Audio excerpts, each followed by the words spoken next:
திரிஷாவிட்ட இருந்து முதல்ல வெளியே வந்தா தான் முதல்ல எல்லாமே நடக்க முடியும். எல்லாரும் வந்து பாத்தீங்கன்னா எம்ஜிஆர் ஆரம்பிச்ச அதிமுக தான் எடப்பாடி வச்சிருக்காரு. அதே போல அண்ணா ஆரம்பிச்ச திமுக தான் இவர் திமுக வச்சிருக்காரு, ஸ்டாலின் வச்சிருக்காரு. என்னை போல தனிச்சையா அரசியல் கட்சி ஆரம்பிச்சு அவங்களால வந்து தேர்தலில் போட்டியிட முடியுமான்னு சொல்லிட்டு சவால் விட்டுருக்காரு விஜய். பாவம், அவர் அனுபவமே இல்லாதவர். முதல்ல வீட்டில இருந்து வெளியே வரணும்.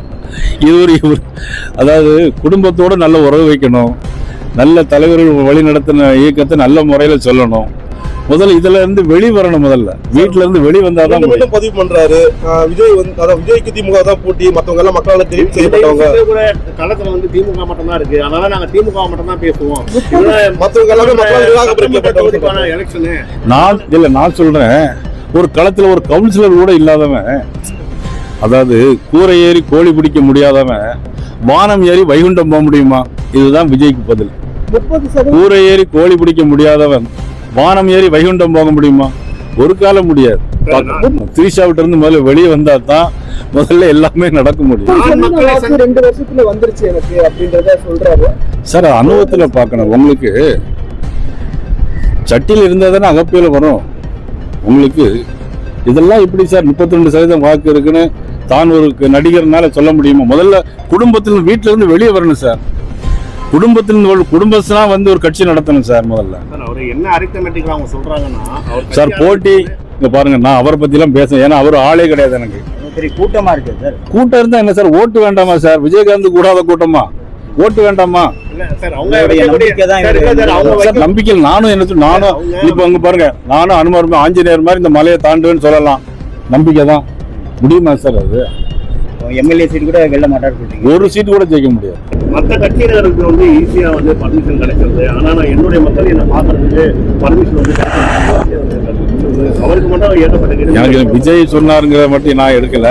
எங்களுடைய எதிர்கட்சியார் கூட எங்களுக்கே திரு நயினார் நாகேந்திரன் அவர்களுடைய அந்த வார்த்தை என்பது ரொம்ப ரொம்ப தவறானது, கண்டிக்கத்தக்கது. விஜய் பற்றி பேசுவதற்கு எவ்வளோ விஷயங்கள் இருக்கிறது. சம்பந்தமே இல்லாத அவர் இன்னொரு நபரை பற்றி இவரோடு இணைத்து, அதுவும் ஒரு பாரதிய ஜனதா கட்சியினுடைய மாநில தலைவர், சட்டமன்ற உறுப்பினர், ஒரு நீண்டகால அரசியல் பொது வாழ்வில் இருக்கக்கூடிய ஒருவர் இப்படிப்பட்ட கருத்துக்களை தெரிவித்தது என்பது வன்மையான கண்டனத்துக்குரியது.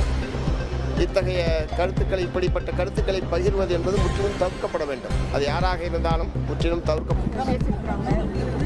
ஒரு நடிகையோடு ஒப்பிட்டு பேசுறது, அது பொதுவெளியில இந்த மாதிரி பேசுறது என்ன பாக்குறீங்க? அதுவும் ஒரு கட்சியோட மாநில தலைவரா இருக்கு. ஒரு தேசிய கட்சியினுடைய தலைவர் அவர் இந்த மாதிரியான ஒரு கருத்தை சொல்லியிருப்பது ஏன் என்று விளங்கவில்லை. அது ஏற்புடைய கருத்தாக நான் கருதவில்லை.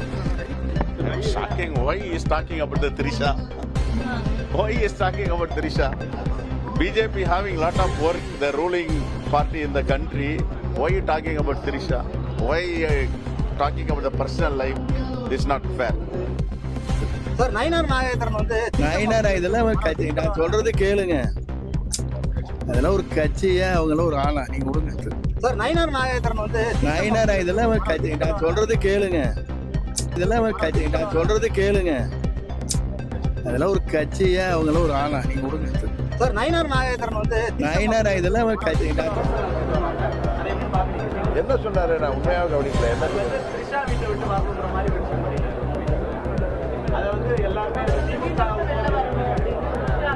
பொதுவா தனிப்பட்ட விமர்சனங்களை யாருமே தவிர்க்கணும். நண்பர் நயினார் நாகேந்திரன் பொதுவாக அது மாதிரி பேசக்கூடியவர் இல்லை. உண்மையாக நான் பார்க்கல. நீங்கள் நைட் ரொம்ப லேட்டாக வந்து சேர்ந்தேன். எழுந்த உடனே இங்கே கிளம்பி வந்துட்டேன். நான் 3 மணிக்கு தான் வந்து சேர்ந்தேன். பொதுவாக அது மாதிரி பேசக்கூடியவர்கள் என்னன்னு தெரியல. அது மாதிரி யாருமே இது போன்ற தனிப்பட்ட விமர்சனங்களை